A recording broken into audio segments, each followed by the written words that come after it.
Ayan po ang mga empleyado ng ating GSO. Ayan o, busy po sila guys. May nakakit po sa itaas ng puno.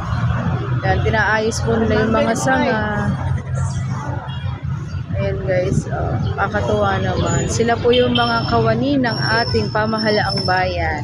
Mga kasamahan po namin, ayan po ang ating munisipyo, ang ating pong plaza. Busy po sila guys. Ayan po si Kuya Marvin, nandun po sa taas. Ayan po, busy po sila.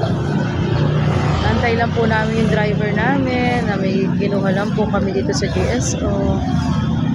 Ayan, sila po. Ganyan po ang masayang samahan, diba? Tulong-tulong. Parang kami po sa slaughterhouse. Tulong-tulong lang po kami. Pag wala po akong gagawin sa computer, tulong din po sa labas. Ganun lang po dapat ang samahan lagi. Tulungan. Hindi po yung pababayaan at iiwan para iba ang gumawa or para makita pa po ng boss. Dalang sana tayo, papay. Ano ba, dalang sana tayo ng doon?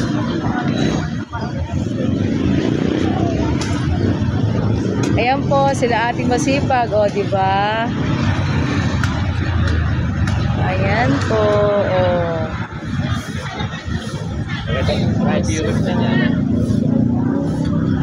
Ayan, ang sisipag po, diba? Tulungan po. Ayan. Ayun po, o, diba? Ganyan po ang samahang may pagkakaisa. Yan po ang mga samahan na nagkakaisa.